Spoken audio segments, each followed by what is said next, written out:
egunon guztioi, ongi etorriak, nahikoren beste hitzaldi batera, bienvenida Yayo. Bueno, barkatuko duzu gure zuzendariak Miren Elgarresta ezin izan da gaur gurekin egon, baina bueno, bere goraintziak bidaltzen dizkigu. Hau da gure ikasturte honetako bigarren hitzaldia, eta orain honetan Jaio Herrerorekin izango dugu, ekofeminismoaren inguruan hitz egingo dugu. Eskerrak eman parte hartzen nahiko programan parte hartzen duzuen guztioi, eta hitzaldi hauetara ere animatzen zareten guztioi, hezkuntzako langileak, irakasleak, eta bueno, zuzendari eta ikuskari asko ere baditugu. Orduan, bueno, badakizue ezagutzen duzuenak nola egiten dugu, badakizue hitzaldiaren bitartean, Jaiok hitz egiten duen bitartean, edozein galdera bota dezakezuela, baina horbean agertzen zaizuen galdera eta erantzunen atararen bitartez. Gero galdera guztiak erreserbatuko ditugu eta amaieran izango dugun tarte horretan landuko ditugu Jaiorekin. Baina, bueno, edozein momentutan joan botatzen okurritzen zaizuela zerbait. Vale, pues Yayo, bueno, encantada de tenerte aquí. Un segundo que a ver, que no se me abre ahora lo que necesito que se me abra. Nada, lo dicho, encantada de tenerte. Eso, nada, ya hemos estado comentando antes, bueno, que casi en verano podemos disfrutar de ti en el curso de verano, que no hubo posibilidad, pero bueno, aunque sea de manera online, pues bueno, agradecemos todo tu conocimiento. Entonces, si te parece, hago una breve presentación y luego ya te doy la palabra. Bueno, Yayo es consultora, investigadora y profesora en los ámbitos de ecología política, los ecofeminismos y la educación para la sostenibilidad. Es licenciada en Antropología Social y Cultural, diplomada en Educación Social e Ingeniera Técnica Agrícola y también cuenta con un diploma de estudios avanzados en Teoría de la Educación y Pedagogía Social. En la actualidad es socia de Garúa, sociedad cooperativa y docente en diversas universidades españolas. Presidenta del Foro de Transiciones, es autora o coautora de más de una treintena de libros y colabora habitualmente con diversos medios de comunicación. Compagina también desde hace décadas su actividad profesional con la participación activa en movimientos sociales, especialmente en el movimiento ecologista. Forma parte de Ecologistas en Acción y organización de la que fue coordinadora confederal entre 2005 y 2014. También fue coordinadora del Centro Complutense de Estudios e Información Medioambiental de la Fundación General Universidad Complutense de Madrid y directora general de FUEM. Y entre los libros que hemos comentado que tiene, pues cuenta con el de Derechos Humanos, Educar para la Sostenibilidad de la Vida, Ausencias y Extravíos, Los 5 Elementos, Cambio Climático y La Vida del Centro. Y con esta breve descripción, Yayo, te doy la palabra. Egunon, muy buenos días a todas y a todos. Y bueno, en primer lugar, muchísimas gracias por la invitación, ¿no? Para mí es un placer poder tener la posibilidad de encontrarme con vosotros y vosotras, aunque sea así online, que siempre es muchísimo más frío, y me gustará, si os parece también, escuchar un poco las aportaciones que vosotras y vosotros, que sois quienes a fin de cuentas estáis todos los días en el ámbito de la educación, en el aula, podáis hacer, ¿no? Yo la intervención que he preparado, bueno, va a ser una intervención así para adentrarnos en el mundo de los ecofeminismos, por tanto habrá algunas cuestiones un poco como de base inicial para aquellas personas que no estéis familiarizadas con el término, que queréis profundizar un poquito más. Después vamos a intentar mirar cara a cara al momento que estamos viviendo. Yo suelo decir que es como hacer una especie de pequeño ejercicio de amargura que me parece imprescindible hacer, y sobre todo hacerlo en la educación si queremos educar personas que sean capaces de actuar, de estar y de comprender el mundo en el que viven, el mundo en el que vivimos hoy. Y luego intentaremos ir entrando un poco en las vías de cómo recomponer lazos rotos, que yo voy a decir que están rotos con la naturaleza, también entre las personas, para recomponer vidas que decimos merezcan la alegría de ser vividas, ¿no? Para todos y todas. Por tanto, por ahí va a ir más o menos la exposición que querría hacer. Voy a empezar planteando que estamos viviendo, y lo voy a decir de una forma quizás demasiado categórica y luego trataré de justificarlo, que estamos viviendo un momento en el que podríamos decir que la economía, la política y la cultura le han declarado la guerra a la vida, ¿no? Un momento en el que podemos decir que las formas en las que organizamos la vida en común, sobre todo en las sociedades occidentales, a partir de los modelos capitalistas, industrializados, globalizados, se desarrollan no solamente de espaldas, sino directamente en contraposición con esas bases materiales que permiten sostener la existencia, ¿no? Y por tanto, vamos a empezar preguntándonos, si esta es la base del planteamiento de los ecofeminismos, vamos a empezar preguntándonos de qué depende la vida humana, o dicho de otra manera, qué es lo que no puede faltar para que la vida humana se pueda dar, ¿no? Y tenemos que reconocer dos importantes dependencias materiales. A la primera la vamos a llamar ecodependencia, ¿no? Viene dada por el hecho de que los seres humanos estamos insertos en una trama de la vida de la que formamos parte. Una trama de la vida que está integrada por agua, aire, el suelo, la tierra, las plantas, los microorganismos, los animales, que se relacionan muy densamente entre sí y que a partir de esa relación es de lo que digamos, de la que surge las condiciones biofísicas, las condiciones para que nuestra vida, la vida de la especie humana, se pueda dar. Es obvio que no hay vida sin naturaleza, pero conviene recordarlo, vida humana me refiero, conviene recordarlo constantemente porque, sin embargo, nuestro sistema cultural lo ha arrinconado, digamos, esta dependencia, ¿no? Es evidente que los seres humanos somos agua. Nuestro cuerpo es más de un 65% de agua, pero además necesitamos agua para producir alimentos, para fabricar unos pantalones vaqueros, para refrigerar los reactores de una, digamos, refrigerar una central nuclear, es decir, se necesita agua absolutamente para todo, ¿no? Y el agua no la producen los seres humanos, nadie fabrica el agua. El agua es el resultado de un ciclo complejo que preexiste a la propia existencia de Homo sapiens y es digamos, un ciclo natural que está gobernado, que puede ser alterado por la actividad humana y de hecho lo ha sido, pero que no puede ser controlado ni gobernado a voluntad, ¿no? Los seres humanos necesitamos alimentos y obviamente los alimentos los producen, entre otras, las personas campesinas, pero no hay posibilidad de producir alimentos vegetales si no hay previamente fotosíntesis, si no hay agua, si no hay nutrientes en el suelo, ¿no? Que de nuevo pasan a ser bienes que dependen básicamente de la naturaleza y de procesos que no son controlables a voluntad por los seres humanos. Los seres humanos necesitamos energía y esta energía puede ser generada en una central nuclear, en una central hidroeléctrica, en un parque eólico, es decir, en una refinería de petróleo, pero para que pueda ser generada previamente hace falta petróleo, carbón, uranio, gas natural, minerales, vientos. De nuevo nos encontramos con que esos procesos o esos bienes extraídos de la tierra no son fabricados por los seres humanos. Los seres humanos no producimos petróleo, lo extraemos. El petróleo ha sido producido previamente por la naturaleza y no hay forma, digamos, de gestionar ese proceso, digamos, o acelerarlo a gran escala, la escala a la que hoy se usa la energía, por parte de la industria o de los seres humanos, ¿no? Insisto tanto en esto porque no hay economía sin naturaleza como no hay tecnología sin naturaleza, pero es frecuente que cuando estudiamos, por ejemplo, en una facultad de ciencias económicas, los alumnos y alumnas que salgan tituladas hayan podido estudiar la naturaleza o la relación con la naturaleza en una asignatura a veces simplemente cuatrimestral o en una asignatura que a veces es incluso simplemente optativa, ¿no? De tal modo que cuando salen de sus escuelas, cuando salen de sus facultades, pueden creer que la naturaleza es un subconjunto dentro del campo de estudio económico, la relación con la naturaleza, esto que llamamos economía ambiental, sin darse cuenta o sin entender que más bien la economía es un subconjunto dentro de la biosfera, dentro del conjunto de la naturaleza, ¿no? Esa inversión que es tan propia de las sociedades antropocéntricas que han mirado han aprendido a mirar la naturaleza como desde fuera y por encima, genera una serie de errores conceptuales que tienen una aplicación concreta en la economía, en la forma de organizar la vida en común, que han conducido a declarar esa guerra contra la vida, ¿no?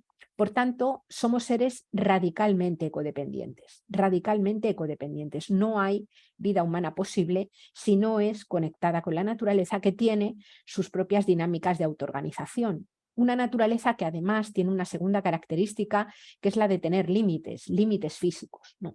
Existen límites en lo que llamamos no renovable, también en lo que llamamos renovable, porque lo renovable no se renueva a la velocidad que le gustaría al metabolismo agrourbano industrial, sino a la velocidad de la naturaleza, que es otra muy distinta de la velocidad que imponen o que tratan de imponer, o de cómo se han forzado los ciclos económicos en las sociedades, digamos, de economías globalizadas de base capitalista. Y ojo, quiero hacer una pequeña aclaración, abro un paréntesis, cuando estoy hablando de sociedades de base capitalista, estoy englobando también el capitalismo de Estado de China o el capitalismo de Estado que se puso en práctica en los llamados países del socialismo real, ¿no? Hace ya unos cuantos años.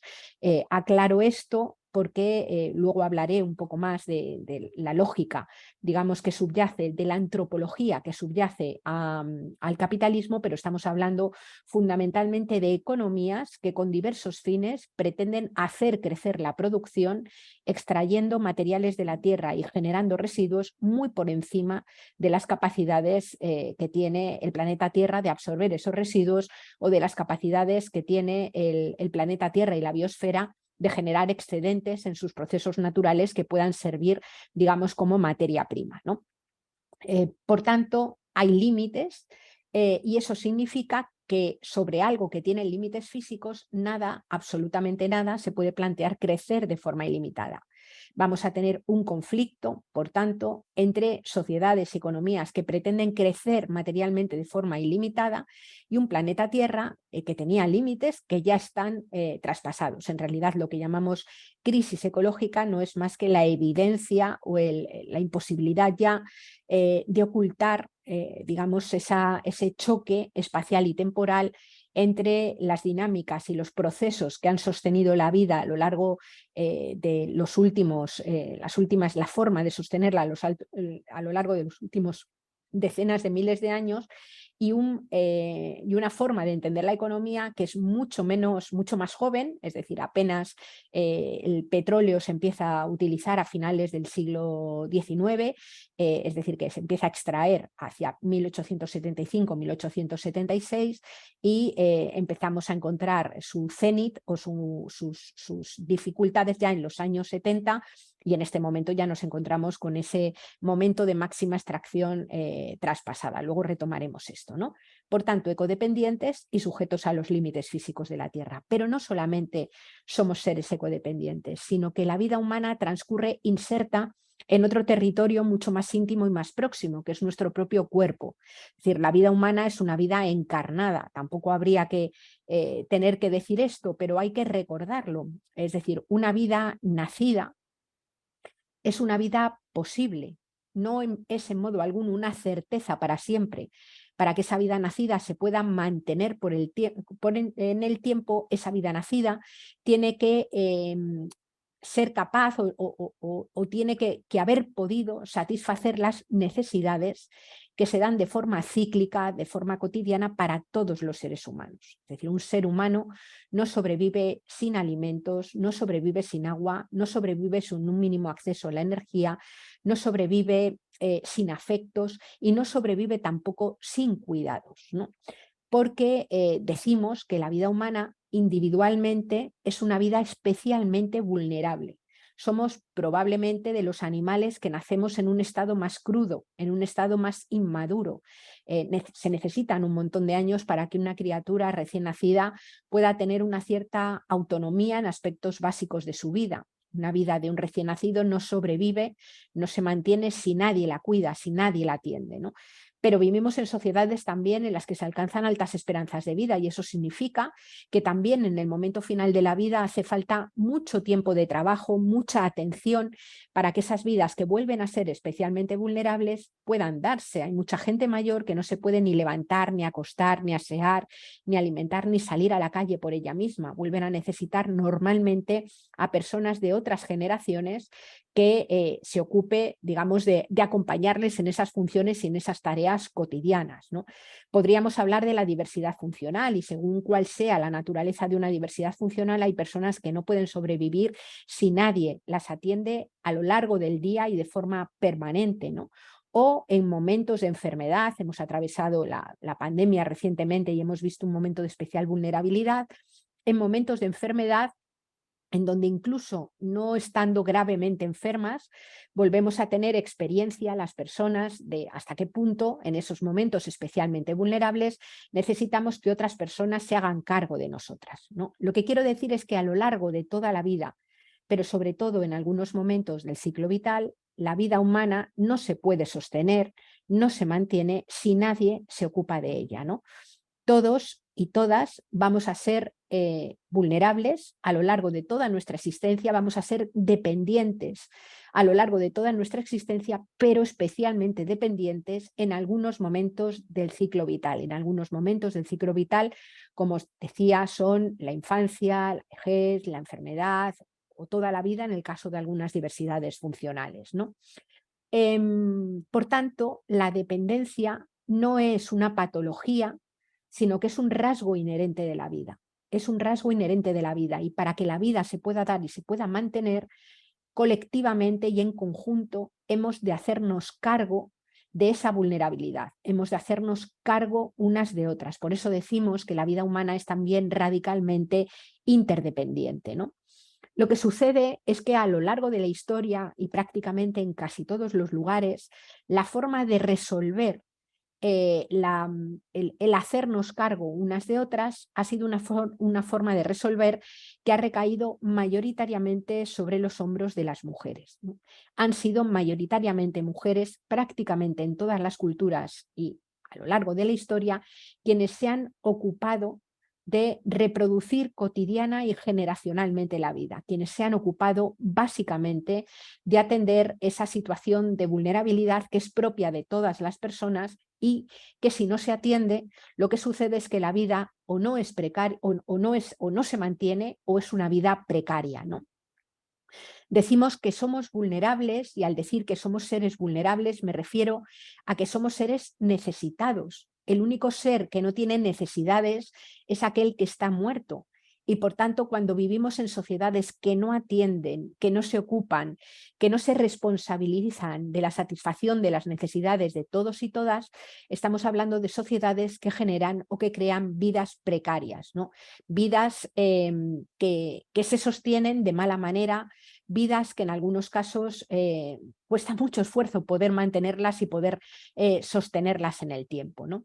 Los motivos por los que las mujeres son aquellas que se han dedicado mayoritariamente a sostener las vidas en lo cotidiano no son, desde mi punto de vista, motivos que se puedan achacar a la genética, a la predisposición genética o a su naturaleza. Es decir, las mujeres no estamos mejor preparadas naturalmente o genéticamente para ocuparnos del cuidado de toda la vida, sino que vivimos en sociedades que denominamos patriarcales, que asignan de forma no libre mayoritariamente a las mujeres todas estas funciones, ¿no?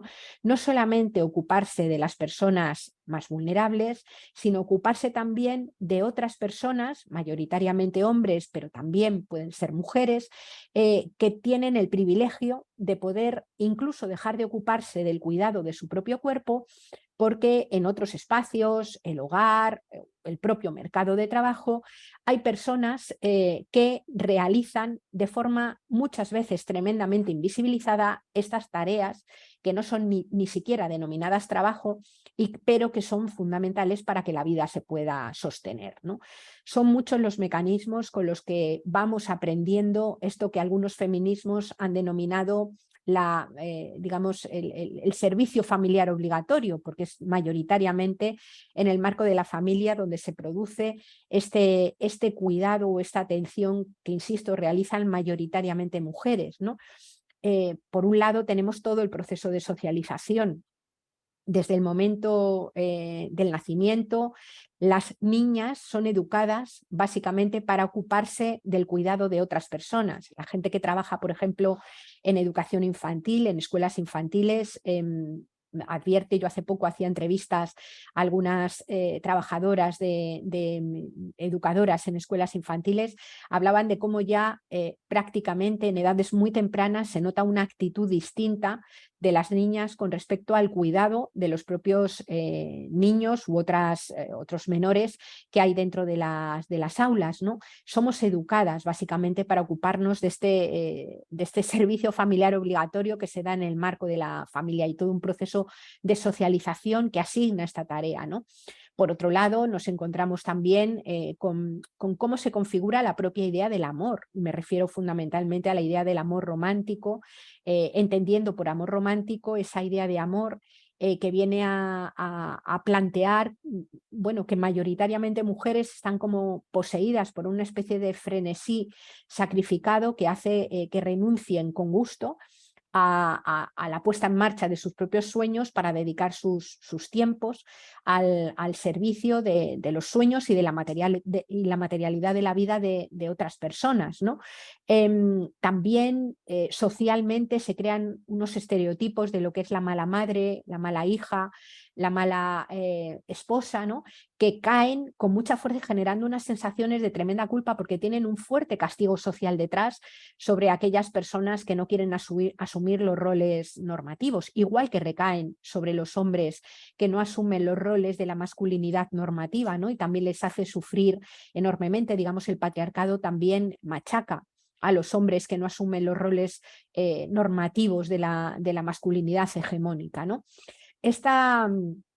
Digamos, estos estereotipos, insisto, generan una sensación de culpa y de castigo que hace, perdón, que hace sufrir enormemente.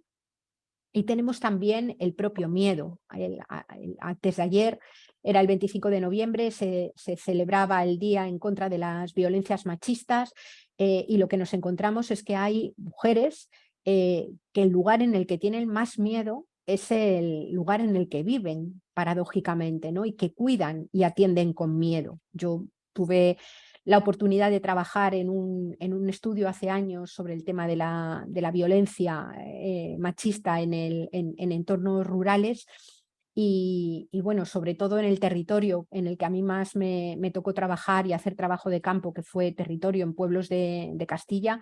Lo que nos encontramos fue con una cantidad nada desdeñable de mujeres muy mayores que cuidan a varias personas mayores a su vez y lo hacen en contexto de maltrato, ¿no? O de mujeres más jóvenes que cuidan en el seno de la familia a padres, a familiares, en contextos de maltrato, ¿no? Con lo cual, bueno, pues está todo el tema de la violencia sobre las mujeres que cuidan, pero a su vez la garantía, porque obviamente nadie que es maltratado puede cuidar bien, es decir, la imposibilidad de que las personas cuidadas sean personas que estén dignamente cuidadas, ¿no? Ahí se produce como un círculo vicioso complicado y que genera, vamos, un brutal malestar y una tremenda violencia, ¿no? Por tanto, somos seres ecodependientes, sujetos a los límites físicos de la Tierra, y somos seres interdependientes, es decir, una a una, las personas vulnerables, las personas, digamos, necesitadas de que se satisfagan condiciones básicas de existencia para poder tener vidas buenas. Esto nos hace decir y sostener que la vida humana hay que sostenerla intencionalmente, no se sostiene sola. Y denominamos sostenibilidad de la vida al proceso que hace posible que las vidas se sostengan cotidiana y generacionalmente, conscientes de que habitamos esa trama de la vida de la que formamos parte y que está en este momento translimitada, y conscientes de que el objetivo final de esa sostenibilidad de la vida es sostener vidas buenas, no cualquier tipo de vida. vidas que se vivan con dignidad, y esa vida vivible con dignidad tiene que ser un requisito, tiene que ser una obligación, una prioridad para que sea cubierta para todas las personas, no solamente para unas cuantas, ¿no?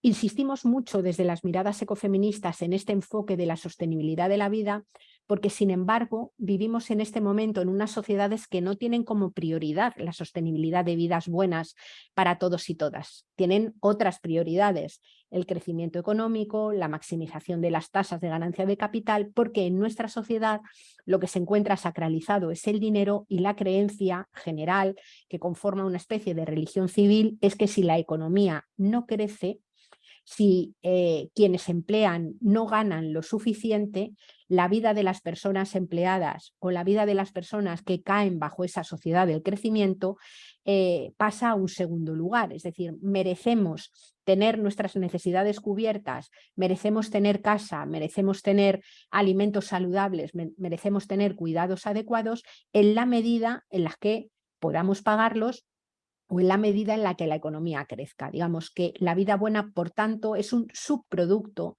del crecimiento económico y del orden económico, y no una prioridad en sí misma que coloca, por tanto, la economía a su servicio, ¿no? Este es básicamente el planteamiento de las miradas ecofeministas. Las miradas ecofeministas lo que hacen es recoger y plantear la reorientación de la economía, de la política y de la cultura bajo la prioridad de la sostenibilidad de vidas dignas para todo el mundo, de vidas sin dominio, de vidas sin violencia, de vidas, digamos, todas ellas valiosas, ¿no? En un marco en el que pareciera que unas vidas valen menos que otras, ¿no?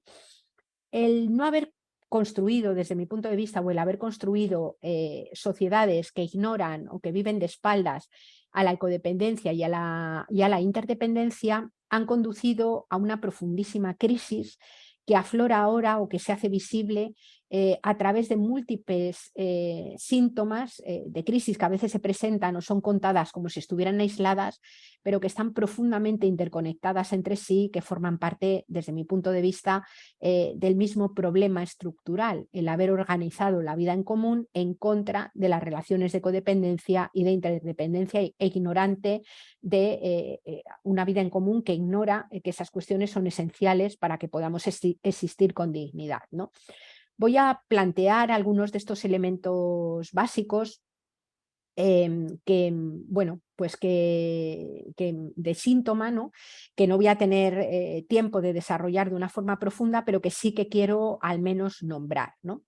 Cuando estamos hablando de la guerra contra la naturaleza, estamos hablando, o la visibilizamos en este momento, por ejemplo, a partir del problema del cambio climático.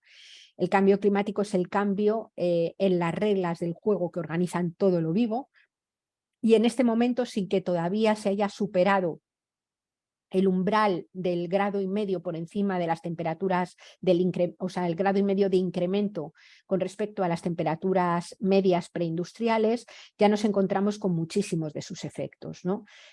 Olas de calor, problemas, fundamentalmente me voy a centrar sobre todo en la península ibérica, problemas importantes que tienen que ver con las sequías, con un proceso de desertización del sur y el este de la península, al igual que de las Islas Baleares o de las Islas Canarias, ¿no?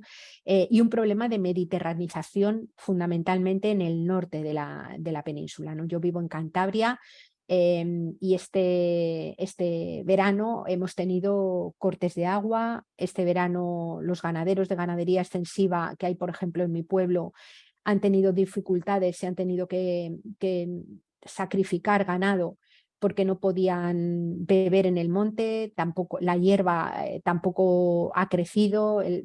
Mi vecino de al lado, que es ganadero, me contaba que en el prado en el que suele segar más hierba, este año ha sacado del orden de 18 bolas de no menos, ¿no? Son como cuestiones muy concretas y muy aterrizadas, pero que muestran hasta qué punto lo que hasta hace poco parecía un problema teórico, que era el del cambio climático, se aterriza en vidas concretas y en situaciones concretas. En la Comunidad Valenciana, este verano, las cosechas de productos hortofrutícolas han disminuido en un 70%, se han arruinado las cosechas. Ha sido un año lamentable para la fruta. Hay problemas todavía por analizar más detalladamente de mortalidad anticipada por las olas de calor, problemas de las amenazas de incendios, es decir, un cambio climático que afecta, como no puede ser de otra manera, a todos los órdenes de la vida humana y no humana, ¿no? Y cuando digo todos los órdenes me refiero incluso a la propia economía, es decir, a lo que la economía, porque, insisto, nada de lo que la economía produce está al margen, digamos, de la naturaleza. Los eventos climáticos extremos también están generando en todo el mundo problemáticas importantes, ¿no? Un segundo elemento que lo tenemos muy presente y, en mi opinión, no muy bien analizado en los medios de comunicación tiene que ver con la crisis de energía y de materiales. Digamos, la sociedad capitalista, globalizada y mundializada podría decirse metafóricamente que come petróleo, es decir, se basa en el petróleo y, sobre todo, a nivel de transporte, en el diésel. El diésel se obtiene de la fracción de mayor calidad del petróleo, y un petróleo que declina. La Agencia Internacional de la Energía, que es nada sospechosa de ecologismo radical, reconoció que en el año 2006 se había alcanzado lo que se denomina el pico del petróleo convencional, y es ese momento en el que por cada barril de petróleo de calidad que se extrae en cualquier lugar del mundo ya no se encuentran reservas que lo vayan a sustituir, ¿no? Por tanto, nos encontramos en un momento en el que esa disponibilidad de petróleo de buena calidad declina, insisto, en un mundo que come petróleo. Cuando digo que es un mundo que come petróleo me refiero a que, por ejemplo, la producción industrializada de alimentos, sobre todo la que comemos en los países más ricos, es completamente dependiente del petróleo, tanto en la forma de producir en grandes monocultivos, como en la forma de recolectar, como en la forma de abonar con productos fertilizantes de síntesis dependientes del petróleo, como la forma de atender y de controlar las plagas de los monocultivos, que es uno de sus grandes talones de Aquiles, que dependen también de productos fitosanitarios que a su vez dependen del petróleo, y desde luego la forma de transportar, es decir, en todos los países enriquecidos, exceptuando quizás Francia, que pueda tener una capacidad de soberanía alimentaria algo mayor, pero en todos los países enriquecidos, y desde luego es el caso del Estado español, la alimentación en este momento proviene y viene de países lejanos, es decir, muchos de nuestros territorios que han sido dedicados al turismo masivo o digamos, a otros usos diferentes, han perdido la capacidad, o se ha abandonado la capacidad de producir alimentos cerca de donde se comen, y en este momento las cantidades de energía fósil que hay que introducir para que los supermercados y los puntos de abastecimiento estén llenos es enorme, ¿no? No solamente es la alimentación, sino que podríamos hablar del marco de la ciudad. Imaginemos, más de la mitad de la población del planeta vive en este momento en grandes ciudades, ciudades en las que no se produce nada que sirva para estar vivo. Para que una ciudad grande se pueda mantener hace falta un enorme flujo de camiones que mete todo lo que hace falta para que la gente se mantenga dentro de la ciudad, y un enorme flujo de camiones que saca todos los residuos que se generan dentro de la ciudad fuera de la misma, ¿no? Y a su vez, dentro de las ciudades y de las franjas de las áreas metropolitanas, todos los días las personas hacen decenas de kilómetros para ir de su casa al trabajo, del trabajo a casa, para poder ir a cuidar a un padre o a una madre que vive en un barrio o en un municipio distinto del tuyo, para poder, digamos, garantizar todas las dimensiones de la vida. Se recorren un montón de kilómetros que requieren, obviamente, por un lado, mucho tiempo, y por otro lado también una enorme cantidad de petróleo, ¿no? Podríamos hablar de la industria, podríamos hablar en realidad todos los órdenes de la vida, la cantidad de energía que hace falta para poder ser sostenidos en este momento en una cultura de la lejanía y en una cultura de la producción a gran escala, ¿no? Por otro lado, ante las grandes empresas energéticas son conscientes de esto desde hace tiempo. Ya en 2018 el presidente de Repsol adelantaba las desinversiones en petróleo de Repsol. Decía él en aquella entrevista en enero de 2018, no recuerdo si era en Expansión o en el periódico 5 Días, venía a plantear que al petróleo, al negocio del petróleo, le quedaban 5 o 6 años, decía él, porque bueno, pues digamos, el petróleo que queda por extraer es un petróleo difícil de extraer, hasta tal punto que llega un momento en el que casi hay que gastar más energía en extraerlo que la energía que aporta la extracción, ¿no? Eso es lo que se le llama la pérdida de la tasa de retorno, ¿no? Claro, ¿qué tipo de soluciones o qué tipo de cosas se están poniendo en marcha para afrontar esta situación?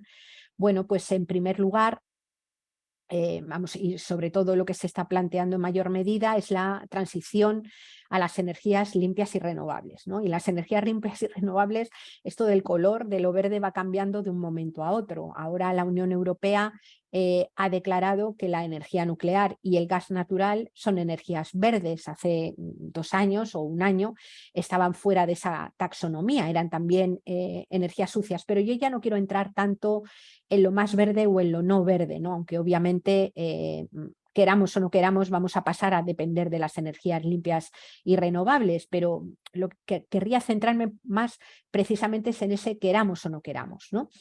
Pasar del petróleo a las energías, a otro tipo de energías, supone pasar de vivir de un producto extraído de la tierra, el petróleo o el carbón o el gas natural, a pasar a depender de otros minerales de la corteza de la tierra. El uranio, por ejemplo, que es necesario para que funcione una central nuclear, y que según la comunidad científica tiene calculado su pico de extracción, su pico máximo de extracción para dentro de aproximadamente 25 o 30 años al ritmo de extracción actual. Quiero decir que si de repente se construyeran el doble de centrales nucleares, lo que nos encontraríamos es que el recurso estaría disponible en forma suficiente para esas centrales nucleares para los próximos 10 o 15 años. Y la energía nuclear, en una central nuclear se genera energía solo eléctrica. El gran problema también es que el transporte en este momento depende en un 95% de la energía fósil, ¿no? Es decir, que no nos resuelve estructuralmente ni mucho menos el problema, generando además toda la problemática de qué hacer con los residuos que se generan y que siguen siendo peligrosos miles de años después de haber sido emitidos, ¿no? Tenemos luego, por otro lado, las energías renovables y limpias.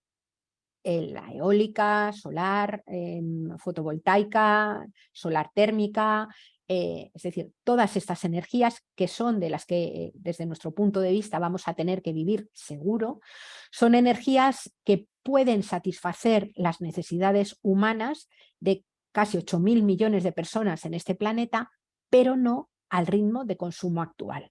Es decir, pueden satisfacerla con unos estilos de vida muchísimo menos consumidores en energía. Fundamentalmente porque son energías que tienen menos capacidad energética de la que tenía el petróleo, es decir, no se sostiene una economía globalizada, mundializada, basada en la lejanía con energías renovables. Y en segundo lugar, porque además hacen falta muchos otros minerales para construir placas solares, aerogeneradores, la infraestructura necesaria. Hacen falta minerales como el cobre, el litio, el platino, el neodimio, el disprosio, el tantalio, el vanadio, el indio, el galio, el cobalto, el zinc, es decir, una enormidad de minerales de la corteza de la Tierra cuyos picos de extracción máxima ya están alcanzados para algunos de ellos y otros, según nos dice la ingeniería química y quienes estudian en el ámbito de la geología las reservas, digamos, de minerales, otros los alcanzarán en los próximos años, ¿no? Esos mismos minerales se plantea la industria verde, que tienen que ser usados para pasar del coche de motor de combustión al coche eléctrico, que obviamente no se fabrica de la nada, hacen falta minerales para construirlos, ¿no? Y son los mismos minerales que también harían falta básicamente para poder transitar, para poder desplegar, como se quiere desplegar, la economía digital, es decir, que requiere la construcción de satélites, de fibra óptica, de cableados, de ordenadores, de teléfonos móviles, de pantallas que requieren esos minerales, ¿no? A lo que me refiero es a que cuando se mira todo lo que la industria promete hacer y se miran cuáles son las reservas que quedan, lo que nos dicen las propias empresas y la ingeniería química que queda en términos de reservas, resulta que las cuentas no salen, ¿no? O sí que salen si, digamos, quienes se benefician de esa llamada o mal llamada desde mi punto de vista transición verde, porque desde luego es una transición además absolutamente injusta, si quienes se benefician son pequeños sectores de población y va quedando fuera mucha otra parte de la población, ¿no?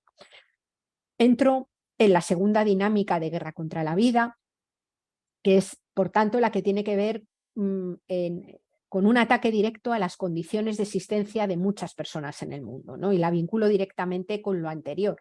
Claro, cuando nos preguntamos de dónde viene, por ejemplo, en la Europa rica, los minerales, el petróleo, la energía, los recursos, los fertilizantes, incluso la pesca o muchos productos alimentarios, los nombres de los países pues, nos suenan mucho, ¿no? Irán, Irak, Libia, Siria, Venezuela, Colombia, Afganistán, Rusia, Ucrania, Nigeria, el Sáhara. Es decir, estamos hablando de muchísimos países que en este momento están cruzados por profundos conflictos.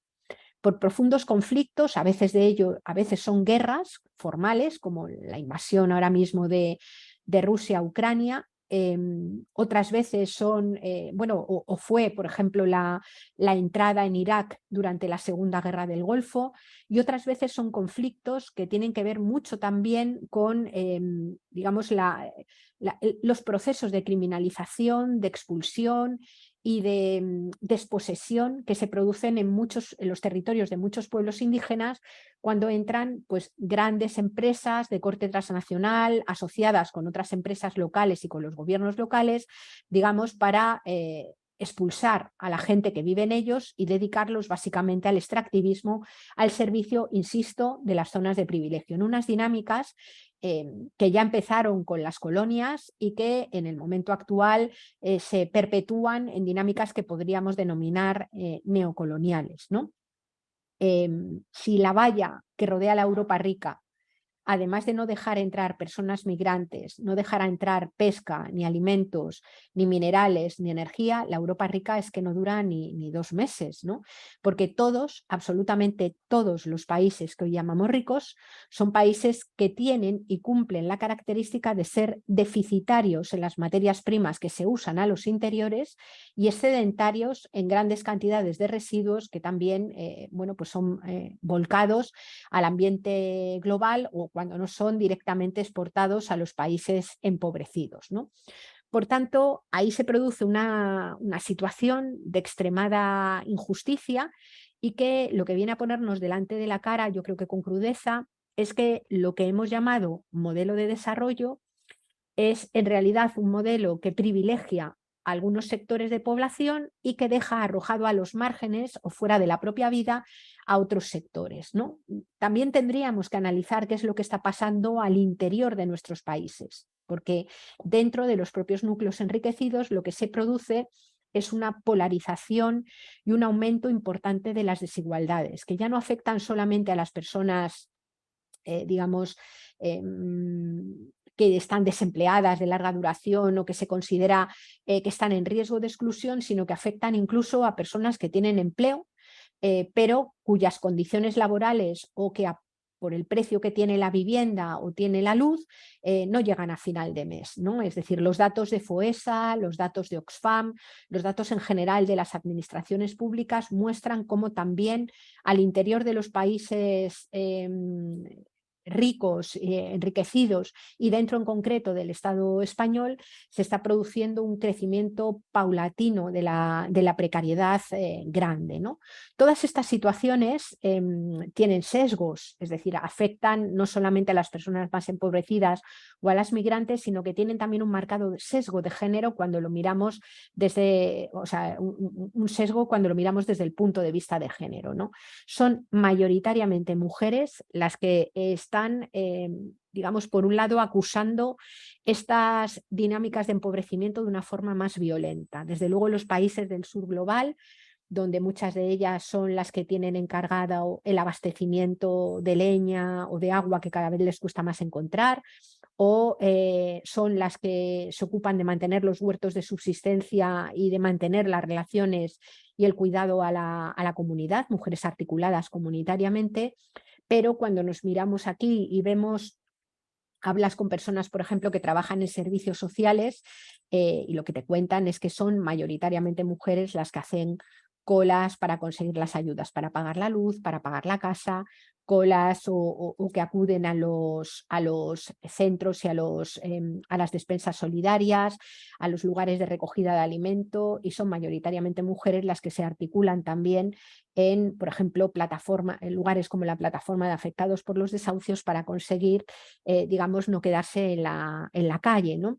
Es decir, por un lado hay digamos, una caída mayor que se traduce en unas vidas permanentemente hambrientas de tiempo, y unas vidas, digamos, donde empiezan a aflorar muchísimos problemas de salud mental, que a veces habría que preguntarse si no son solamente respuestas bien sanas o respuestas muy normales ante sociedades que son las que están enfermas, ¿no? y que hacen difícil la vida de la gente.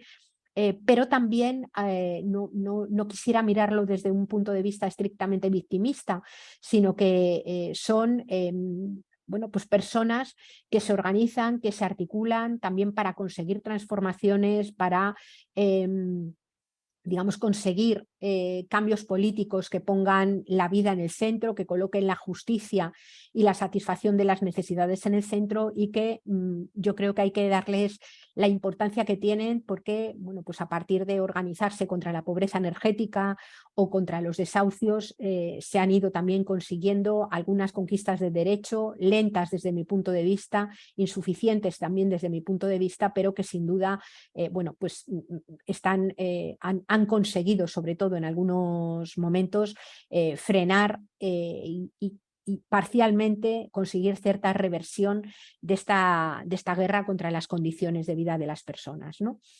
Y en todo esto, lo que comentaba de los cuidados, de esa tarea de reproducción cotidiana y generacional de la vida, se resiente de una forma notable. Es como si hubiera también una especie de guerra contra los vínculos y las relaciones, porque según la sociedad se empobrece, según las distancias se alargan, lo que sucede también es que ese mantenimiento de vínculos y de cuidados es más difícil, ¿no? El feminismo ha hablado de la crisis de cuidados para referirse a esa tensión, a ese choque frontal que hay también entre el hecho de que cada vez haga falta más tiempo para cuidar en nuestras sociedades, porque son sociedades más envejecidas, porque se ha perdido una buena parte del vínculo comunitario que hacía que las vecinas o la gente que tenías alrededor pudiera también colaborar, o las familias extensas, en el cuidado de las criaturas, sin que el conjunto de la sociedad se haya corresponsabilizado del cuidado de todas las vidas, ¿no?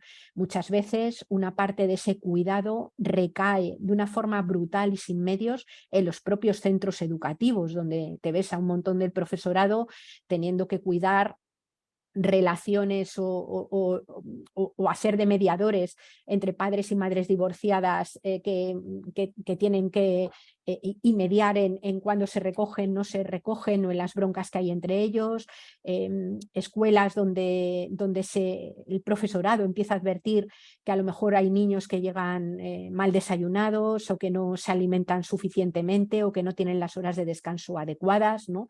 Niñas y niños que son hijas de personas que no tienen tampoco la posibilidad o el tiempo para acudir a la escuela, es decir, que son esa delegación, digamos, del cuidado. Cuando la sociedad no se responsabiliza del cuidado de la vida, ese cuidado recae sin medios y muchas veces sin preparación sobre muchísimos otros ámbitos de la existencia, ¿no? Los propios centros también de atención de salud primaria están recibiendo una parte importante, cada vez con menos medios, de esas necesidades de cuidado, ¿no? Cuando miramos desde esa perspectiva, desde la perspectiva de preguntarnos quién cuida mayoritariamente y cómo en la sociedad, tenemos que reconocer que el trabajo de cuidados es un trabajo que no ha sido denominado trabajo, que se ha dado mayoritariamente dentro de los hogares de forma invisible, es decir, una persona que ha sido ama de casa ha podido estar 50 años de su vida disponible 24 horas al día, y cuando se hace mayor no tiene una pensión porque lo que ha hecho no se ha considerado trabajar, o incluso ellas mismas, porque son mayoritariamente mujeres, cuando les preguntan ¿tú qué haces? Ellas dicen no, yo no trabajo, ¿no? Cuando rellenan un papel ponen mis labores o sus labores, ¿no? Como si esas labores no fueran las labores que permiten que la vida también se reproduzca y se sostenga, ¿no? Ese trabajo de cuidados, cuando no se puede hacer ante la crisis de cuidados, termina recayendo también sobre abuelos y abuelas que empiezan a ocuparse en buena medida del cuidado de las criaturas, pero recae también sobre lo que llamamos trabajadoras domésticas, es decir, mujeres mayoritariamente que venden su fuerza de trabajo a familias que se pueden permitir pagar, o a instituciones, digamos, que a partir de los servicios públicos contratan esas tareas, ¿no? En los trabajos muchas veces más despreciados, menos valorados y menos visibilizados de todo el mercado laboral. Unos trabajos que muchas veces no se valoran, insisto, ni son denominados como tales, y que no cumplen ni las garantías básicas del Estatuto de los Trabajadores. Unos trabajos que han sido históricamente migrantes, ¿no? Históricamente migrantes, primero las chicas de los pueblos que venían a trabajar a la ciudad, ¿no? Y según la economía se globaliza, mujeres que hoy vienen de los mismos lugares que las materias primas que sostienen los metabolismos económicos, ¿no? Salir de esta situación, básicamente, supone, en primer lugar, asumir que digamos, los seres humanos globalmente vamos a vivir, queramos o no queramos, con menos energía, menos minerales, menos recursos de la tierra, simplemente porque se agotan, porque no los va a haber, ¿no? Y por tanto, la posibilidad de generar vidas buenas en común, que es posible generarlas, va a depender de interiorizar un principio de suficiencia, es decir, de aprender a vivir con lo suficiente, y eso significa que hay gente que necesita más de lo que tiene porque no tiene lo suficiente, y otras personas que, sin embargo, podemos vivir, estoy refiriéndome todo el rato en lo material, energía, materiales, recursos de la tierra, con mucho menos de lo que utilizamos en el momento actual, un principio de reparto y de redistribución de la riqueza, y un principio del cuidado de la vida, es decir, de la sostenibilidad de la vida, de la puesta en el centro de las condiciones de vida, ¿no? Claro, ahora nos vamos a esto que requiere una importante transformación cultural, evidentemente, además de política y económica, nos vamos al ámbito de la educación, ¿no? ¿Cómo se está haciendo la educación cargo de toda esta realidad que estamos viviendo? Primero, la primera pregunta es, ¿se está haciendo cargo de ello? ¿Se hablan de todas estas cosas en las escuelas? ¿Se prepara a las personas para estos principios de suficiencia, de reparto y de cuidado de la vida? ¿Salen las personas que se educan con una fuerte conciencia de ser seres ecodependientes e interdependientes? ¿Se aprende o aprendemos que la tecnología es una condición necesaria, pero no suficiente para resolver los problemas? ¿Se habla de límites en la escuela? ¿Se habla de vulnerabilidad? ¿Se visibilizan los trabajos de cuidados y a quién los hace? Todas estas cuestiones son absolutamente clave, porque la educación, lo que llamamos educación formal, ha sido o es digamos, la estrategia que siguen las sociedades complejas para que las generaciones que vienen por detrás aprendan todo lo necesario para poder desenvolverse y poder desarrollar, decimos, vidas dignas en el marco de una sociedad, ¿no? Y yo creo, esto ya es vamos, algo que os planteo vosotras y vosotros luego diréis qué os parece, ¿no? Yo creo que probablemente y de forma mayoritaria en este momento podríamos decir que los sistemas educativos educan a los niños y a las niñas y a las personas más jóvenes en contra de su propia supervivencia, ¿no? Muchas de estas cosas no se contemplan en la escuela y se sigue educando en el marco de unas sociedades que lo fían todo a la posibilidad de crecer, que descargan o son sociedades en las que muchas veces se confía en que la tecnología sea capaz de resolver los mismos problemas que ella crea, ¿no? Por tanto, a mí me parece que es importante darle una vuelta y repensar la escuela a la luz de la crisis global que estamos viviendo. Si el mundo no va a ser como el mundo que hemos conocido en el pasado, la educación tampoco debe ser la misma que hemos conocido en el pasado, con los mismos valores y con las mismas prioridades, ¿no? Y yo creo que es importante, muy importante, poder hacer esa reflexión. Yo voy a lanzar algunas ideas de lo que a mí me parece que la educación debiera pensar en este momento en los sistemas educativos, los equipos docentes y luego ya si queréis compartimos sobre ello, ¿no? Un primer elemento es que creo que necesitamos una educación, decimos, que ponga la vida en el centro de los saberes y de la experiencia, ¿no? Y me refiero a recuperar o a valorar esa idea de codependencia y de interdependencia a la que me refería, ¿no? Muchas cosas están ya contenidas en los currículos escolares.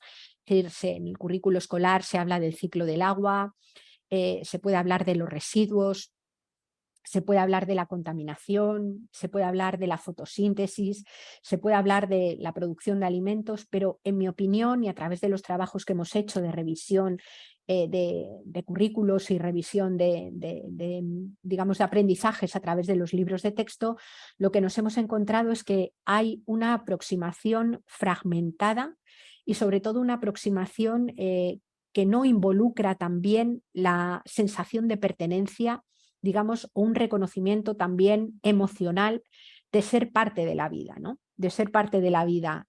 Quizás seguimos alentando una educación en la que el ser humano se visualiza a sí mismo, digamos, o visualiza, mejor dicho, la tierra y la naturaleza desde la exterioridad, desde la superioridad y desde la instrumentalidad, ¿no? Como si la naturaleza fuera un gran almacén de recursos a disposición que sí, en el mejor de los casos, habrá que cuidar o habrá que manejar, digamos, con cierta eficiencia y respeto, pero no, en mi opinión, desde una percepción radical, digamos, de ser parte de esa trama de la vida y de ser un sujeto de destino común con el propio destino que tenga nuestra naturaleza, ¿no? Con mucha frecuencia se aborda la cuestión de la protección de la tierra como si fuera proteger a algo que está fuera de nosotros y además digamos, se habla de salvar el planeta o de salvar a los animales o de salvar las plantas, cuando básicamente el conjunto de la vida no es lo que está en riesgo. La vida continuará adelante y el planeta continuará adelante de una forma o de otra. Creo que es importante visibilizar que lo que se encuentra en riesgo es esta forma de vida humana y obviamente también la de otros animales no humanos, de otros seres vivos, digamos que se están viendo en riesgo, ¿no?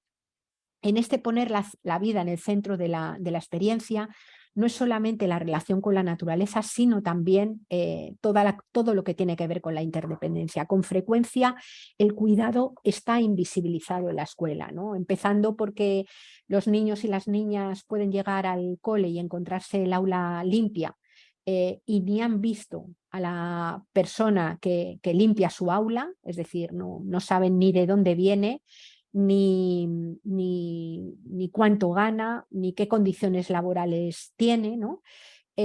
Muchas veces los cuidados que hacen falta, los cuidados en el nacimiento, pero los cuidados también ante la muerte o los cuidados a lo largo de la existencia no están presentes, no se habla tanto de ellos, a pesar de ser la escuela un lugar en el que se cuida mucho. Es decir, la escuela se hace cargo digamos, a veces, digamos, por pura delegación no injusta, digamos, de una buena parte de las tareas de cuidado. En la escuela se acaban supervisando dietas, en la escuela se vela por la siesta de las más pequeñas, se controla cuando se duerme y cuando no se duerme.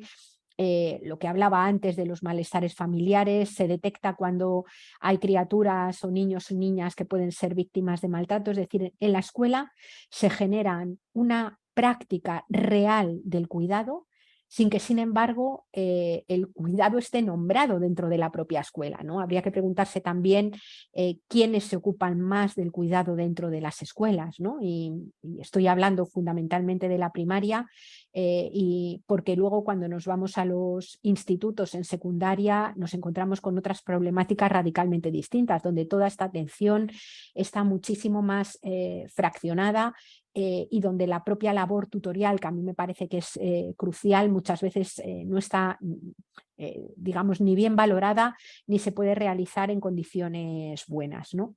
Un segundo elemento es que creo que la educación debe de plantear el establecimiento de vínculos con el territorio próximo, ¿no? Esto me parece muy importante. Vínculos básicamente con el territorio en el que se vive, es decir, que la escuela no sea un espacio aislado, sino que sea un espacio inserto en el territorio que hay alrededor. No ya solamente cuando vivimos en el medio rural, que puede resultar más fácil establecer conexión con el territorio que tenemos cerca, sino también en la propia ciudad, ¿no? En las ciudades hay alcorques, hay parques, hay, digamos, solares en donde podemos ver y reconocer una importante vida vegetal, animal, que nos puede reconectar. Sobre todo es importante para los niños y niñas que viven en ámbitos urbanos y que pueden pasar a veces varios días sin haber pisado tierra viva, como te descuides en ningún momento, ¿no? Por tanto, ese elemento me parece clave. El tercero sería una educación que ayude a tejer comunidad y poder colectivo, ¿no? Tiene que ver mucho con lo de la vinculación con el territorio próximo.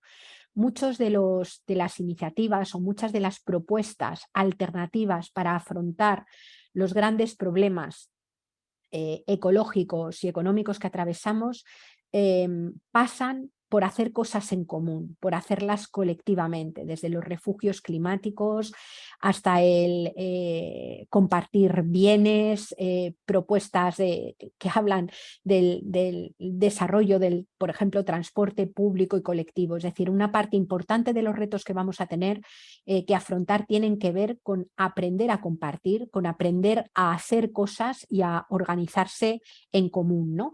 Y por tanto, me parece que este elemento también es clave.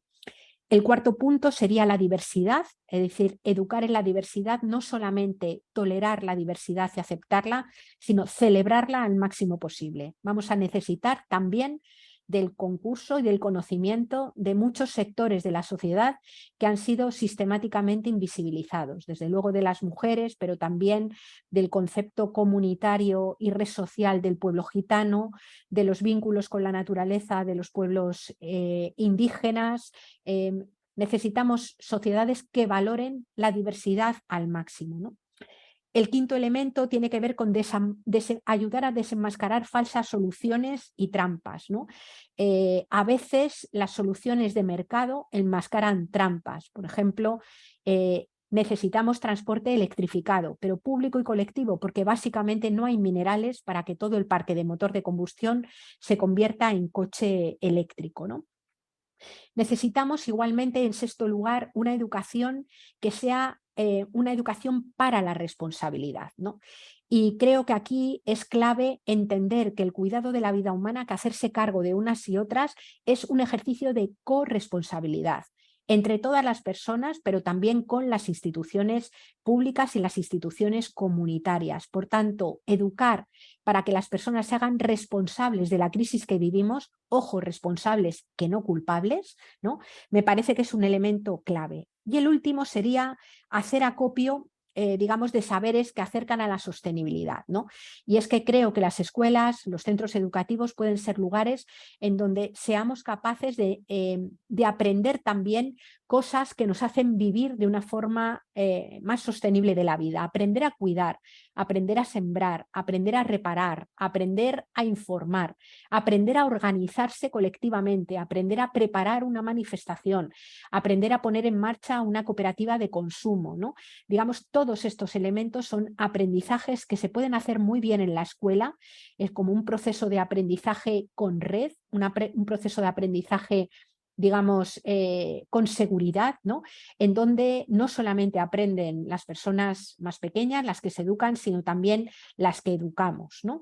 Esta tarea no es solamente una tarea para las escuelas, sino que en mi opinión tendría que ser una tarea también de inserción educativa, de cambio educativo en los lugares donde el profesorado se forma, tanto en las funciones en la formación inicial como en las funciones que permiten acercarse o entrar a ser docentes, ¿no? Me parece que ahí también tenemos una tarea importante por realizar. En definitiva, se trata también de ayudar a educar para que las personas más jóvenes no desarrollen una visión distópica sobre el mundo, que en este momento la tienen, porque ven con sus propios ojos lo que está pasando, una cantidad enorme de personas jóvenes con una futurofobia brutal, ven lo que está pasando, pero no ven las formas de construir otro marco de relaciones y de sociedad que permita, digamos, proyectar un horizonte de deseo que sea alegre y que sea compatible, digamos, con la situación material que tenemos, ¿no? Luego creo que también desde las escuelas podemos contribuir a generar visiones utópicas que no fantasiosas, utópicas en el sentido de aquello que es inédito porque no ha pasado y es viable, sin embargo, para que las personas después en el desarrollo de su propia autonomía interdependiente y de su propio pensamiento crítico puedan elegir libremente, digamos, cómo se desenvuelven en el mundo que realmente les ha tocado vivir. Y bueno, aquí lo dejo ya y os doy las gracias por haberme escuchado y ahora estoy yo pues con ganas también de escucharos a vosotras. Muchísimas gracias, Yayo. Bueno, ya sabéis que podéis lanzar las preguntas en el apartado ese preguntas y respuestas. Mientras vamos esperando que lleguen algunas preguntas, Yayo, si te parece, yo hago un pequeño resumen de tu intervención. Si ves que algo he matizado mal o algo he cogido mal, me corriges. Vale. Bueno, pues comenzabas hablándonos, Yayo, un poco de que estamos en un momento en el que en la economía, la cultura, sobre todo en sociedades occidentales, capitalistas industrializadas, parece que le han dado la espalda a la vida, ¿no? Que nos teníamos que preguntar qué necesita la vida humana. Y nos hablabas de dos dependencias materiales, ¿no? Por un lado, de la ecodependencia, que habla de la trama de la vida de la que formamos parte, ¿no? A partir de esa relación de la que surgen las condiciones para que la vida de la especie humana se pueda dar, que no hay vida humana sin naturaleza, nos decías, y que que hay que recordarlo, ¿no? Esto de que la vida humana no es posible sin naturaleza, porque nuestro sistema cultural lo ha arrinconado. Nos hablabas del agua, nos hacías una breve explicación, bueno, nos acabas diciendo que es un ciclo natural que ha sido manipulado, pero es que no puede ser controlable a voluntad por las personas, ¿no? Y que hay que tenerlo en cuenta. Que los bienes extraídos de la tierra, que no son productos por el ser humano y que no hay forma de acelerar el proceso de creación de los mismos. Y que, aunque creamos que hay economía y hay tecnología, no lo hay sin la naturaleza, que es imprescindible. Nos hablabas también de esa visión antropocéntrica que mira la naturaleza desde fuera, ¿no? Que han declarado esa guerra contra la vida, repitiendo un poco. Y nos hablabas como de una segunda parte, ¿no? Que tiene una segunda característica, ¿no? Que tiene límites físicos, los materiales, que no es renovable y que si es renovable no es a la velocidad de los ciclos económicos de economía globalizada de base capitalista que hay hoy en día, ¿no? Por lo que no se puede plantear crecer de forma ilimitada. Nos hablas también de la crisis ecológica, ¿no? La imposibilidad de ocultar ya el choque entre los procesos que han sostenido la vida las últimas decenas de miles de años y una forma de entender la economía mucho más joven, donde hay una máxima extracción. Nos decías que la vida humana es interdependiente, ¿no? Que hay etapas en las que necesitamos ser cuidadas, en la infancia, la vejez, diversidad funcionales, en la enfermedad, pero también nos hablabas, ¿no?, de que específicamente han sido las mujeres mayoritariamente quienes han sostenido lo cotidiano del cuidado, ¿no? Que no es una cuestión genética, que no hemos nacido preparadas para asumir o para hacer ese cuidado, sino que son las sociedades patriarcales, ¿no?, quienes han asignado esas características, que somos educadas para cumplir con este servicio familiar obligatorio, nos decías, ¿no? Que asimismo es como lo identifican los feminismos. También nos hablabas la idea del amor romántico, ¿no? Que parece que las mujeres están poseídas por un frenesí donde están dispuestas a dejar sus sueños por el de otras personas, ¿no? Volvemos al tema del cuidado. Y como también afectan otro tipo de estereotipos, como puede ser el de la mala madre, la mala hija, ¿no? Porque no cumple con estos roles normativos que han sido asignados. Y a su vez lo mismo ocurre con los hombres, ¿no? Que no asumen esta masculinidad hegemónica. Nos hablabas de las miradas ecofeministas, ¿no? Que recogen, a ver, sí, que se mueve, recogen y plantean la economía, la política y la cultura bajo la sostenibilidad, desde unas vidas dignas, unas vidas sin violencia. Nos hablabas de que las sociedades actuales no tienen la sostenibilidad de la vida como una prioridad, ¿no? Que dan la espalda a la ecodependencia y a la interdependencia de las que nos hablabas, lo que ha hecho que surjan crisis que vienen del mismo sistema estructural este. Nos hablabas de la guerra contra la naturaleza, ¿no? Que hablamos de un cambio climático que, aunque no haya superado, como comentabas, el 1,5 grados de temperatura, ¿no? Ya actualmente visualizamos problemas concretos, nos decías, ¿no? Como son la sequía, las olas de calor. Nos hablabas de un problema de mediterranización del norte, ¿no?, de la península, ¿no? Y como estos casos son concretos, bueno, pues aterrizan en personas concretas, y esto es el cambio climático también, ¿no? Que ya no es una cuestión teórica. Nos hablabas también de la crisis de energía y materiales, ¿no? Cómo la alimentación proviene de países lejanos, ¿no? Y qué tipo de soluciones se pueden poner en marcha. Hablabas de las transiciones a las energías limpias y renovables, ¿no? Que en el futuro vamos a tener que depender de ellas, ¿no? Pero que pasaríamos a depender de lo que hemos extraído de la tierra, pasaríamos a depender también de otros materiales de la misma tierra también, ¿no? Que estas energías limpias y renovables, bueno, pues que pueden satisfacer las condiciones humanas, pero no al ritmo del consumo actual, ¿no? Que tienen menos capacidad energética de lo que puede tener el petróleo, y para las cuales, pues bueno, hacen falta otros muchos materiales que nos has nombrado para que se puedan llevar a cabo. Mirando todo, bueno, todo lo que quiere hacer la industria y viendo las reservas que hay, bueno, nos decías que las cuentas no salen, ¿no? Que salen bien esas cuentas para la llamada transición verde, pero solo es una parte de la población la que es beneficiada. Y nos hablabas a raíz de esto de un aumento importante de las desigualdades, ¿no? Donde las mujeres mayoritariamente están acusando de una forma más violenta estas situaciones de empobrecimiento, ¿no? Lo que llamamos el empobrecimiento, el empobrecimiento de las mujeres.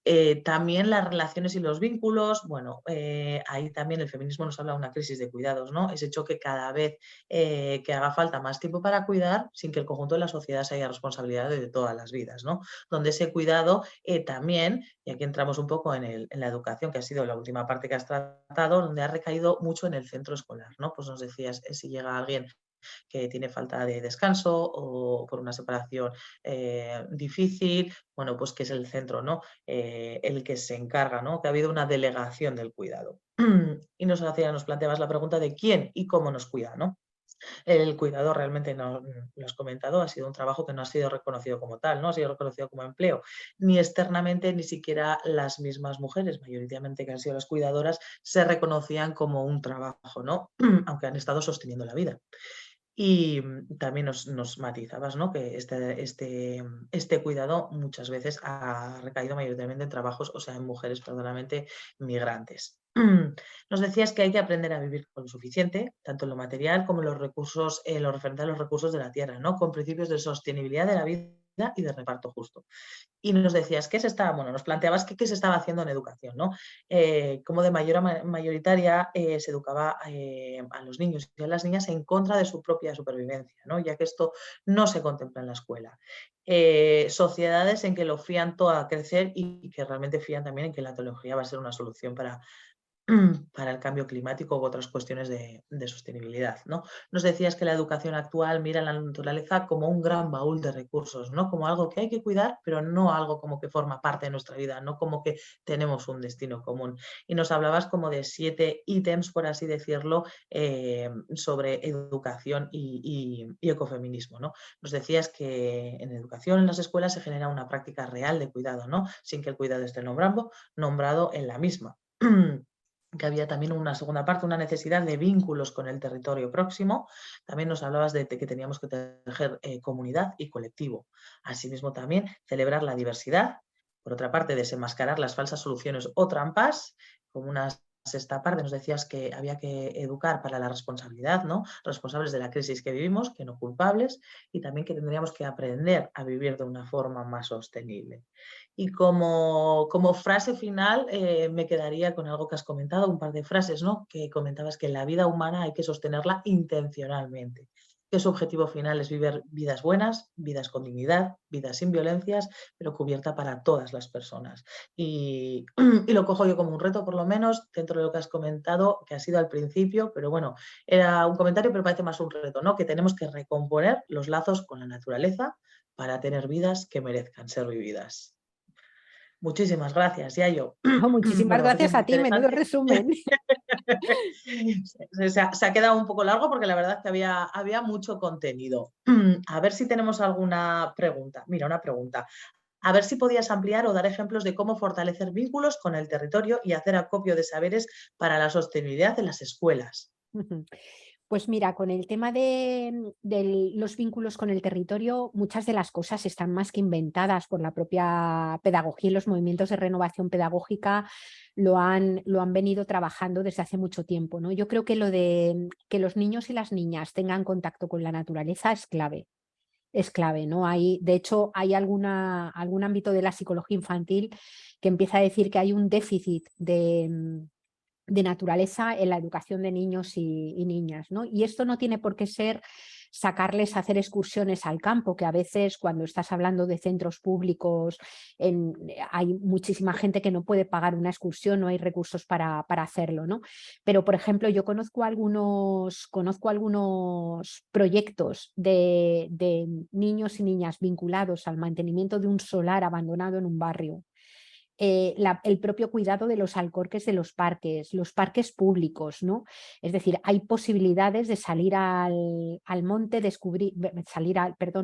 al medio en la naturaleza y descubrir, digamos, esos espacios que hay allí, ¿no? Que albergan pues mucha vida de aves, que a veces nos parece que son todas las mismas y en cuanto tienes unos prismáticos empiezas a ver que son diferentes, ¿no? O sea, yo creo que esa parte de educar en la naturaleza, es verdad que hay muchas actividades que se hacen, de ir a ver granjas, escuelas, ¿no? Pero yo creo que lo que es importante es tratar de ver esa vida conectada con nosotros, no un trozo de naturaleza acordonado y vallado como si encerráramos la naturaleza dentro de un museo, no sé si me estoy explicando bien, ¿no? Sino más bien, y luego ese tejido con el territorio próximo no es solamente con los árboles o con las plantas, sino que en nuestros barrios hay asociaciones, viven personas migrantes, hay tenderos y tenderas de lugares pequeños, ¿no? Ese vínculo con el territorio próximo es también un vínculo con la comunidad que tenemos alrededor, ¿no? La escuela abierta me parece que es clave. Incluso creo que muchas escuelas que, por ejemplo, tienen huertos escolares, habría que revisar cómo manejamos el huerto, porque yo lo que me he encontrado muchas veces es que hay actividades en el huerto, efectivamente, pero, por ejemplo, en los huertos escolares, cuando más empieza a salir la cosecha es en vacaciones y muchas veces nadie se ocupa de esos huertos durante las vacaciones. No sé si, por ejemplo, las asociaciones de familias, los niños y las niñas organizados pueden tener acceso al cole para cuidar el huerto durante el verano. En el caso del cole al que fue mi hija, el cole público al que fue mi hija, así lo hicimos durante un montón de tiempo. Y fue también un espacio que sirvió para articular comunidad en el propio barrio, ¿no? Que el huerto escolar del cole se acababa convirtiendo en núcleo que aglutinaba, ¿no? Y en cuanto al hacer acopio de saberes que aproximan a la sostenibilidad, mira, aprender a reparar cosas. Yo a veces me pregunto, por ejemplo, por qué algunas veces la asignatura de tecnología en secundaria tal y como la estudió mi hija, que me consta que hay muchos profes que lo hacen de otra manera, pero en esa asignatura de secundaria aprendió en un libro de texto algunas reglas básicas de la electricidad, aprendió algunas herramientas, pero nunca hizo nada con ellas, ¿no? Entonces, aprender a reparar una lámpara, aprender a arreglar un grifo, ¿no? Aprender a arreglar algunas pequeñas averías domésticas, aprender a coser, aprender a reparar cosas, aprender a hacer durar cosas, ¿no? Yo creo que son aprendizajes absolutamente claves bueno, que nos pueden aproximar a otros modos de hacer las cosas, ¿no? Y luego también aprender a organizarse. Es decir, los niños y las niñas pueden, y yo creo que deben de aprender a desobedecer, a transgredir. Estos días estamos viendo la desobediencia civil de los jóvenes de rebelión científica o de Extinction Rebellion o de los Viernes por el Clima, ¿no? Cuando han salido a la calle en la revuelta escolar a cortar el tráfico. Esas cosas son aprendizajes que acercan también a la sostenibilidad, ¿no? Vale, pues una segunda pregunta. ¿Cómo pasar de acciones escolares fraccionarias y puntuales a lo sistematizado y estructural? ¿Qué pasos y en qué ámbitos? Bueno, yo creo que, o sea, primero parto de reconocer que hay mucho profesorado y mucho docente que muchas personas que se están articulando en las escuelas y en los institutos y que están intentando buscar las grietas para hacer una educación diferente, a veces en equipos docentes y a veces personas muy solas, es decir, que están más aisladas en un equipo docente, ¿no? Entonces, diría que en primer lugar, lo de no estar solas y no sentirnos solas en el empeño es clave, ¿no? Por eso los espacios en donde se articula el profesorado, ya sean los movimientos de renovación pedagógica, ya sea un sindicato, ya sea una escuela, me parece que son fundamentales para eliminar esa sensación de sentirte sola y de impotencia, ¿no? Ese es un primer elemento como más de andar por casa. Y luego más en lo sistemático. Bueno, yo creo que es fundamental trabajar a nivel de las comunidades autónomas y a nivel global en la transformación de los currículos escolares, ¿no? Y cuando hablo del currículo escolar no me estoy refiriendo solo a los contenidos, me estoy refiriendo, por supuesto, a los contenidos de lo que se considera que es importante aprender en la escuela, pero también a los mecanismos de evaluación y a los criterios digamos, y prioridades de lo que es preciso aprender en cada lugar, ¿no? Ahora se acaba de aprobar el decreto de enseñanzas mínimas de la LOMLOE y está también o en trámite o ya aprobados la parte que cada comunidad autónoma propone, ¿no? Esta vez ha sido un cierto paso adelante. Es decir, se habla de lo ecosocial, se habla de los límites, ha aparecido la cuestión de los cuidados con mayor fuerza, ¿no? Pero ahora todo eso hay que seguir mejorándolo y además hay que aterrizarlo. Es decir, con el nuevo decreto de enseñanzas mínimas, cada docente tiene que hacer sus planes pedagógicos y lo tiene que aterrizar a sus asignaturas, ¿no? Por tanto, me parece que el poder fortalecernos y ayudar y acompañar a que el profesorado lo pueda hacer bien está fenomenal porque el profesorado está sobrecargadísimo. O sea, hay una cantidad de trabajo burocrático bestial, las correcciones, las atenciones, es decir, cada vez se le pide al profesorado como más cosas y tiene muchos temas en los que entretenerse y poco tiempo para repensar cómo reorienta sus actividades, ¿no? Por tanto, a mí me parece que por un lado esa transformación curricular y por otro lado que los movimientos de renovación pedagógica, las escuelas, los espacios de formación para el profesorado ayuden y proporcionen incluso materiales para que, no tanto material didáctico para el alumnado, sino para que el propio docente pueda transformar su clase, ¿no? Yo, por ejemplo, he hablado con profesoras de historia que de repente te dicen, vale, yo quiero abordar la cuestión de la revolución industrial o la ilustración o el neolítico, por ejemplo, lo quiero abordar desde una perspectiva que englobe esta mirada de la ecodependencia, de la interdependencia, que haga una revisión crítica, pero claro, hacerlo si lo haces tú sola requiere una cantidad de horas de estudio tremendo. Entonces, poderlo facilitar, es decir, poder hacer e impulsar que existan determinados tipos de materiales que permitan hacerlo con cierta facilidad y además hacerlo colectivamente, a mí me parece que es mucho más fácil, ¿no? Yo cuando trabajaba en FUEM, una de las cosas que intentamos hacer, que hicimos, fue en primer lugar transversalizar toda la mirada ecosocial y con perspectiva ecofeminista en el currículo escolar, desde primaria hasta bachillerato y contando también las FPs que conocíamos, es decir, y elaborar un currículo alternativo que sobre el que ya existe y sin plantear llenar todo de contenidos y todavía meter más contenidos en currículos que ya están, desde mi punto de vista, totalmente saturados de contenidos, que más bien habría que simplificarlos, ¿no?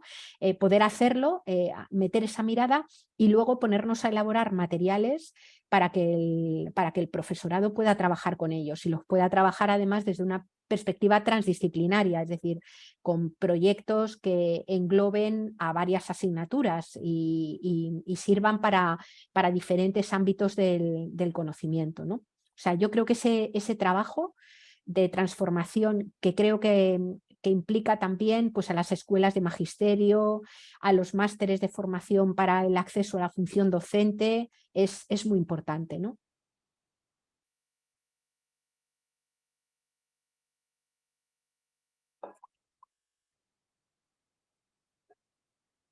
No te escucho, Aisea, no te estoy oyendo.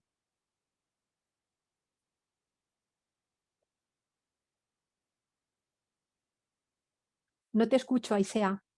No.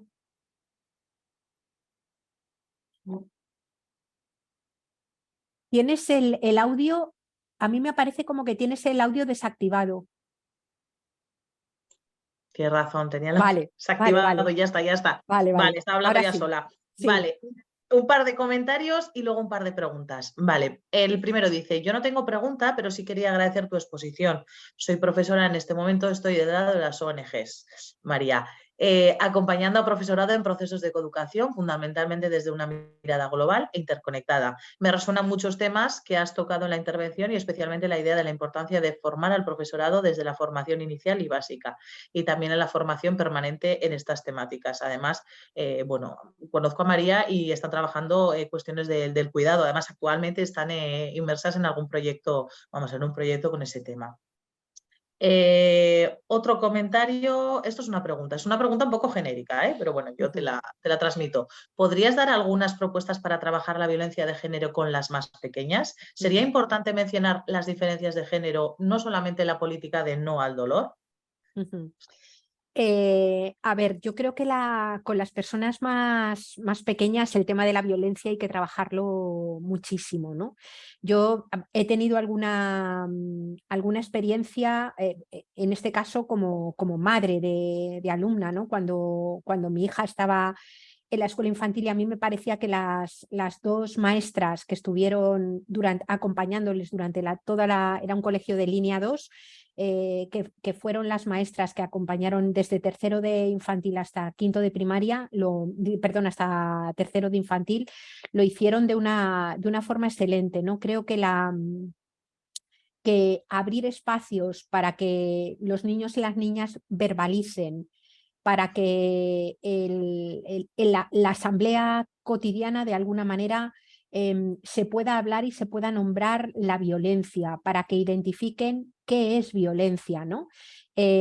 Para que vayan interiorizando desde el principio que todas las vidas valen exactamente igual, me parece que es clave. Es decir, nosotros tuvimos algunas experiencias en clase de niños y niñas que a partir del desarrollo de una asamblea que escucha, fueron capaces de verbalizar situaciones de violencia que estaban viviendo y a las cuales no le podían poner ni siquiera el nombre de violencia, ¿no? Es decir, para mí el alentar al máximo posible los procesos de escucha activa, es decir, espacios para la escucha y además que esa escucha activa, a ser posible, no sea solamente con el lenguaje verbal, sino que se incorporen también otras expresiones. A mí me parece que el dibujo, la experiencia artística, la música son fundamentales para poder trabajar estas cuestiones. O sea, yo creo que la educación artística juega un papel fundamental, digamos, para poder expresar todas estas cuestiones, ¿no? Y que las niñas y los niños desde pequeños empiecen a interioricen un poco es decir, no naturalicen la ausencia, no naturalicen digamos, el que no aparezcan, no aparezca una diversidad grande. Cuando hablamos de niños y niñas, estamos hablando en general de toda la diversidad que se puede producir en esas edades, ¿no? Pero vamos, a mí me parece que ya te digo, no hablo tanto desde una experiencia que yo haya vivido como docente, sino desde cómo vi que las dos extraordinarias docentes que tuve la suerte que acompañaran a mi hija durante toda la educación infantil, abrían esos huecos para la escucha de forma permanente, ¿no? Eso es, bueno, totalmente de acuerdo, Yayo. También igual matizar que quizás no es lo mismo el buen trato y la violencia contra las mujeres. Es decir, uno puede englobar a otro, pero son cuestiones distintas. Entonces, Totalmente. en el momento que quieres trabajar ese tipo de violencias, es imprescindible poner encima de la mesa los roles y los estereotipos de género, que era lo que nos comentabas tú, que son asignados tanto a niñas un tipo como a niños otro tipo. Entonces, el buen trato es imprescindible trabajar por una cuestión, ¿no?, de derechos humanos también, por así decirlo, pero los estereotipos y los roles de género son imprescindibles también identificarlos y ponerles nombre para saber, bueno, pues a qué sujetos, bueno, pues incide de una manera o incide de otra. Absolutamente. Vale, y ya la última cuestión, que viene con una pregunta al final y finalizamos. Nos decía que, en primer lugar, muchas gracias por tu intervención, me ha resultado muy interesante y fundamental. Respecto a la última parte, sobre la responsabilidad que debe tomar la escuela para un cambio de valores, estoy totalmente de acuerdo y creo que lo primero que tendría que cambiar es precisamente el modelo relacional en la escuela. Cambiar la visión mayoritaria jerarquizante de las relaciones respecto a las necesidades de los niños y las niñas, sus ritmos de aprendizaje, derechos, necesidades, autonomía, educar para la vida, y la responsabilidad tiene que empezar por la práctica y no la teoría. Aún así, no hay hoy en día una expectativa muy alta sobre la escuela. Se le pide mucho, cuando hoy en día quien más educa son los medios, las redes sociales, los videojuegos, etc. ¿Cómo no crear una frustración sobre la escuela y el personal docente? Bueno, yo creo que a mí me parece que es fundamental, sigo insistiendo, toda esa cuestión de la formación. La primera, la formación inicial, y la formación que da acceso a la función docente, y luego la formación un poco de reciclaje, la formación permanente, ¿no? Creo que ahí hay que estarlo colocando de forma permanente, ¿no? Y luego la escuela, digamos, esto es un poco más polémico, ¿no? Y quizás haya mucha gente que no lo plantee. Desde mi punto de vista, ahora mismo una educación que se haga cargo del momento que vivimos constituye prácticamente un movimiento social, ¿no? Y digo que constituye un movimiento social prácticamente porque efectivamente hay una tendencia muy grande a depositar en la educación todo aquello que no se quiere hacer a nivel político o social. Es decir, cuando tú hablas de energía, de materiales, de cambios en las relaciones con la naturaleza y entre las personas, es súper fácil que te acaben diciendo, bueno, hemos de confiar en la educación, porque la educación resolverá, porque los niños y las niñas ahora son mucho más conscientes de un montón de cosas, ¿no? Y claro, a mí esto me parece que es de una caradura impresionante, ¿no? Primero porque no es cierto, primero porque en las escuelas quienes tienen un rol bastante importante en el ámbito de la educación es el profesorado u otros agentes de la comunidad educativa, que están formados, pues como nos hemos formado todas y todos, ¿no? Es decir, que el profesorado no son seres angelicales que de repente, es decir, empezando porque te encuentras, y esto creo que es preciso decirlo, con una parte de los docentes y de las docentes muy vocacionales, pero también, sobre todo cuando te lo encuentras en secundaria, con una parte importante de docentes a los que no les gusta la materia prima con la que trabajan, que son los niños y las niñas. Y en unas aulas donde cada vez es más difícil trabajar porque dentro del aula te encuentras en pequeño el mismo malestar que te encuentras en el resto de la sociedad. Te encuentras la precariedad, te encuentras los cortes de luz, te encuentras la miseria, te encuentras la culpabilidad que siente la gente por ser pobre, en lugar de mirar el mundo que tenemos alrededor. Es decir, que te encuentras un montón de situaciones tremendamente complicadas, ¿no? Por tanto, digamos, creo que la educación también tiene que ser consciente del rol que juega ella y del papel también de denuncia y exigencia a otros ámbitos de la política, ¿no? Es decir, no es la escuela la que va a resolver los problemas estructurales de pobreza, no es la escuela la que va a resolver problemas de violencia estructural contra las mujeres dentro de la escuela, aunque es un lugar en el que la disputa de la hegemonía cultural adquiere una importancia y una relevancia muy grande, ¿no? No solo educa la escuela, efectivamente, pero la escuela es para todos nosotros y nosotras que hemos pasado por ellas un lugar clave, es decir, todas tenemos la experiencia de una profe o de un profe que nos cambió la vida. Todos tenemos la experiencia de todo lo contrario, de la humillación, de habernos sentido, de que nos hayan podido decir que no estábamos preparadas para aprender, que no valíamos para el aprendizaje, que no valíamos para la sociedad, ¿no? Entonces, la escuela puede ser un lugar que humille, puede ser un lugar que maltrate, puede ser un lugar que arrebate autoestima, puede ser un lugar que violente, o puede ser un lugar que haga todo lo contrario, es decir, un lugar que ponga en el centro la vida, que respete, que promueva una dinámica de malos tratos, y puede ser en ese sentido un laboratorio de experiencia, de elaboración de poder colectivo, puede ser un lugar, a veces el único lugar en donde a mucha gente empobrecida o que vive en lugares muy marginales, en un único lugar en el que experimenta lo que es vivir bajo una lógica de buen trato, ¿no? Por tanto, lo que hacemos vale mucho. Es obvio que la escuela no va a resolver los problemas estructurales, pero si tuviéramos la posibilidad de pasar y charlar con todas las personas a las que hemos educado a lo largo de 15, 20 años después de haberles tenido en el aula y de haber convivido con ellas, probablemente nos sorprenderíamos de cuando hemos sido personas docentes, que nos lo hemos trabajado bien, que les hemos respetado, que hemos trabajado en equipo, que les hemos atendido y nos hemos abierto también a aprender de quienes nos educamos, probablemente tendríamos una visión sobre nuestra propia práctica nada frustrada y tremendamente valiosa, ¿no? Porque les cambiamos, o sea, los docentes le cambian la vida a mucha gente y es el único lugar en el que a veces encuentran otra forma de relación que no han tenido ni en sus ámbitos familiares, ni desde luego en esos medios de comunicación que educan, ¿no? Yo he conocido tanta gente que cuando le dices ¿de dónde te viene tu preocupación en un taller? Te dicen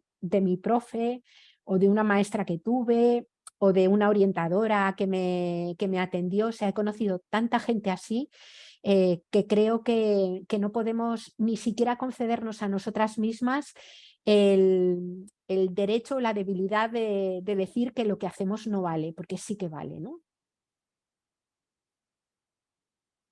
Vale, bueno, menudo final ya yo. Yo creo que ya has animado a todo el profesorado que está ya en últimas. Bueno, en últimas de finalizar Sí, curso. Nada, muchísimas gracias, Yayo. muchísimas Para el gracias a resto, vosotras. sí. Nada, nahiko hitzaldiekin jarraituko dugu, baino jarraituko dugu ja urtarrilean. Abenduan ez dugu izango gehiago, badakigu garai txarra dela zuentzako, opra daudela, ebaluaketak daudela, eta orduan urtarrilean bueltatuko gara eta jakinaraziko dizuegu guztiei. Nada, un placer, Yayo, y nos despedimos hasta verte de forma presencial la siguiente Muy vez. bien. Un Venga, abrazo. hasta luego. Chao, chao.